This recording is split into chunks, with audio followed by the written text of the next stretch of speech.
Assalamualaikum warahmatullahi wabarakatuh. Salam sejahtera untuk kita semua.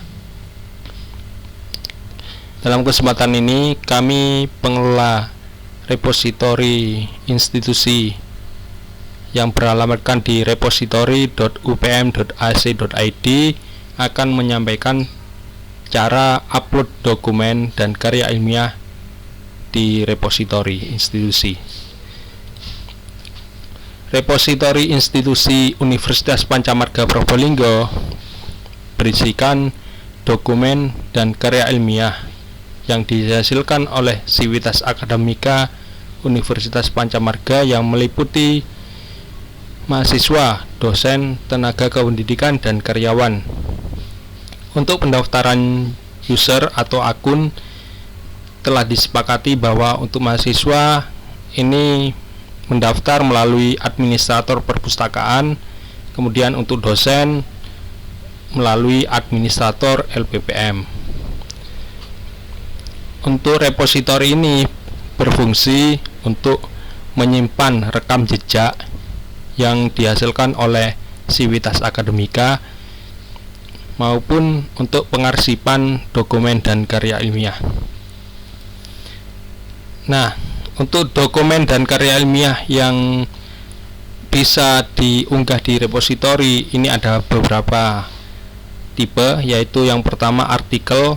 Artikel ini berisikan bisa berupa jurnal, majalah, kemudian koran, dan lain sebagainya. Kemudian book section, yaitu buku yang ber-ISBN, kemudian buku monograf, kemudian conference atau workshop yang berisikan paper, poster, speech, dan kuliah, presentasi. Kemudian book yang memiliki volume, kemudian tugas akhir, skripsi, laporan tesis, dan disertasi, kemudian paten, artefak, show exhibition, kemudian composition, performance untuk yang memiliki karya seni, kemudian bisa berupa foto atau dokumentasi kegiatan yang berupa image, video, audio, dataset, eksperimen, teaching resource, dan lain-lain. Ini bisa diisi dengan hasil cek plagiasi maupun hasil peer review. Biasanya yang digunakan untuk dosen mengurus kepangkatan, dan bisa jenis-jenis dokumen dan karya ilmiah yang tidak disebutkan di sini. Nah, caranya yaitu dengan mengakses repositori.upm.ac.id, kemudian login. Kemudian langkah ketiga yaitu setelah mendapatkan akun, isikan akun pada kotak login, kemudian klik new item, kemudian pilih jenis itemnya, kemudian next,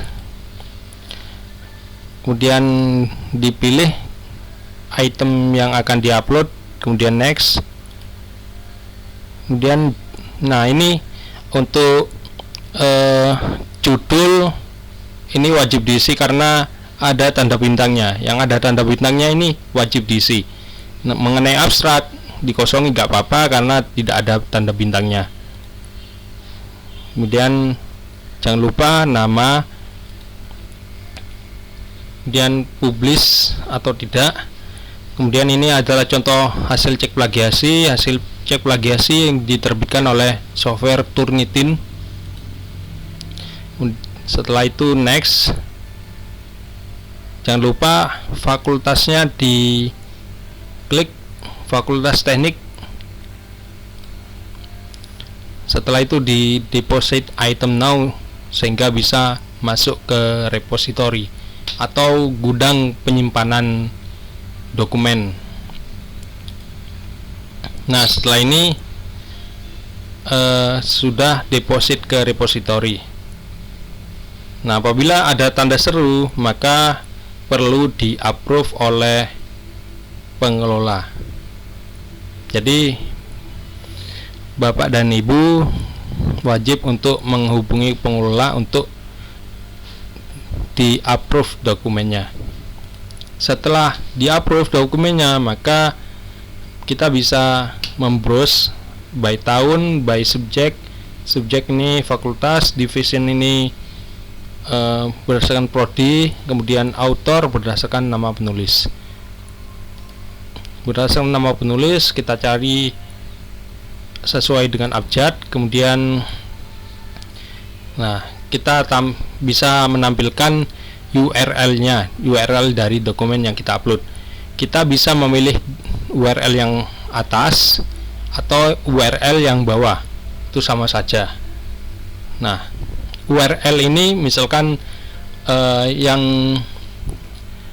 dicontohkan untuk keperluan-keperluan, misalkan untuk keperluan kepangkatan, untuk keperluan diakses oleh pihak lain dan lain sebagainya. Nah, mudah-mudahan tutorial ini bermanfaat bagi kita semua. Assalamualaikum warahmatullahi wabarakatuh.